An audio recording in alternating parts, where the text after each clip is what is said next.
Mark Jenkins Arlington might not be quite as photogenic as the city across the Potomac, but two of the area's best art photographers have made striking vistas of the county's suburban landscape. Frank Hallamday and Anne Rowland will discuss their Arlington Commission projects Tuesday at 6 p.m. in the lobby of Courthouse Plaza, where some of the photos will be displayed.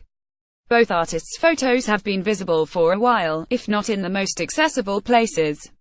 5 of Day's ghostly nighttime views of Rosslyn are permanently installed in Courthouse Plaza's first-floor conference rooms, and Rowland's 15-photo tour of Arlington's Potomac shoreline is partway through a year-long trip on one of the rolling galleries dubbed Art on the Art Bus. The Arlington Transit vehicle will stop in front of the building for a peak Tuesday at 6:39 and 7:49 p.m. It's fitting that Rowland's pictures have been in motion since July, because they began on a boat. The photographer took to the Potomac in the spring, shooting the waterfront with an iPhone and a point-and-shoot camera attached to a 20-foot bamboo pole. This means the pictures hail from the district, because the river itself is not in Virginia. The finished panoramas were constructed, that's Rowland's term, from multiple frames with photo editing software. Rowland is not a documentary photographer, and she acknowledges the influence of Romantic period painting on her style. Her Potomac pictures don't entirely exclude the modern airplanes fly overhead, and graffiti garnishes a bridge.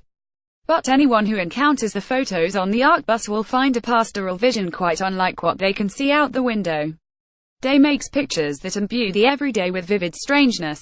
This is true of both his Rosslyn photos and his current Addison Ripley Fine Art show, Please Pay Here. His recent work promises a more casual approach.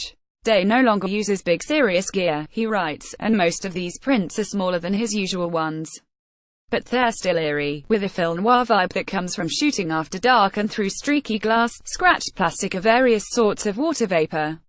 A world traveler, Day often focuses on humid, neon-smeared Asian scenes.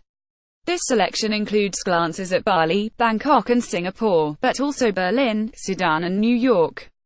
Multiple layers and surfaces are typical of the pictures, which gaze through as well as at. Some benefit from exotic locations, but Day can find the uncanny in things as commonplace as an elevator button, glowing red as though beckoning to another dimension. Through the lens of Frank Hallamday and Anne Rowland, two photographers' perspectives of Arlington through January 31 at Arlington Courthouse Plaza, 2100 Clarendon Boulevard, Arlington, and through summer 2018 on Art on the Art Bus, Public Art, Arlington, Virginia, US. Frank Hallamday, Please Pay Here through December 2 at Addison Ripley Fine Art, 1670 Wisconsin Avenue. NW, 2,023,385,180. AddisonRipleyFineArt.com. One of Bridget Sue Lambert's photo tableaus, on view at Civilian Art Projects. Bridget Sue Lambert Civilian Art Projects. A 3D visual pun greets visitors to Civilian Art Projects, explaining why Bridget Sue Lambert named her show Seal the Deal. The DC artist photographs tableaus that she has staged with miniature props in dollhouses and then enlarges the pictures so the scenes approach life-size. One of these photos features a tiny toy seal on wheels, an object Lambert then replicated at a larger scale with painted foam board. The 4-foot-high plaything, which the artist calls a totem, presides over the room. That's not the show's only game piece. Wrapped around a corner is a massive scene that can be customized with magnetized cutouts of consumer products. The movable items are as varied as Velveeta, a Jell-O mold, condoms and whiskey. Lambert often contrasts the little girl milieu of the dollhouse with insinuations of grown-up life. This photographic suite, however, evokes mourning after melancholy less than mortality and decay.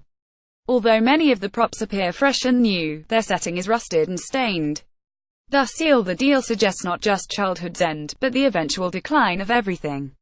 Bridget Sue Lambert. Seal the Deal through December 2 at Civilian Art Projects, 4718 14th, St. NW, 2,026,073,804. www.civilianartprojects.com. Works from the Metaphrase installation at the New Boston Center Gallery. New Boston Gallery color and line defined space in at least 6 different ways in parallel shows at 2 Marymount University locations. At the school's New Boston Center, Metaphrase hangs Jeremy Flick's Hardage paintings alongside John Millis' high-tech abstractions. At the main campus, Ulterior Perspective juxtaposes work by J.T. Kirkland, Chi Kong Kung, Anne Smith and Monica Stroik. Flick and Marlis turned digital simulation into physical reality. Flick draws on 20th century color-field painting, but toys with his predecessors' styles. He staggers green and gray bands to make a static light jangle, and slips a barely perceptible shape into the purple bar of a Gene Davis-like stripe sequence. Marlis bases his spectrum-spanning compositions on the international standards for computer-represented hues, and prints them on shaped aluminum panels of 3D plaster stone. Both artists offer intriguing shapes and patterns, but their colors are what really zings. If the inspiration for ulterior perspective appears more architectural, that's partly because three of the artists work with wood. Stroik leaves bare areas on the wooden panels on which she paints building details and contours, sometimes outlined on sky blue backdrops. Exposed plywood grain is integral to Kirkland's work, although two recent paintings on shaped panels entirely cover the surface with bright and not always geometric forms. Smith's Hedron arranges patterned wood panels, some blackened with graphite. Her other pieces, which include Oliver Black drawings punctuated by vestigial white lines, are one-dimensional. But her two prints of colorful overlapping polygons conjure a strong sense of depth. So do Kung's drawing paintings, in which lines and rectangles jumble amid tornadoes of abstraction. Kung's pictures are the stormiest in either show, but even they feature straight lines and right angles. Metaphrase through December 2nd at Marymount University Ballston Center Gallery, 1000 N Glebe Road, Arlington, Marymount. Edgy Ballston Center Gallery.